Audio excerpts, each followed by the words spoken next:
Her vaxtınız xeyir gözəl insanlar. Bax burada da bizim geranlar, zəhni ramaşkalardır, gərcinlərdir, kartofgüllər, sırğa gülləridir. İri ölçüdə olanlar açmağa başlayır. İki ölçüdə olanlar var.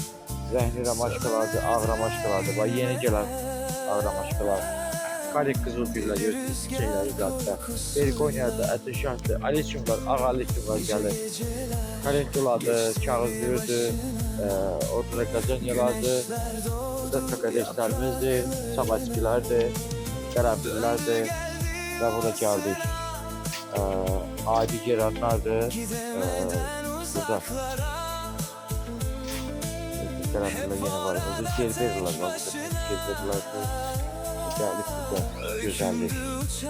Petunyalardır ve görüntü birden güzel aldı. Burada mercan taşıdır.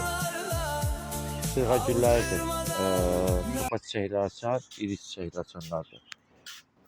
Və burada da yenə eyni sayılardır və gördüyünüz kimi. Alava bu formada görürsünüz. Bunlar hamısı petunyalardır. Hamısı iri ölçüdə sarı və belə bir rəng. Yəni hər bir güldən, hər bir ağaçdan sayılarımız çox.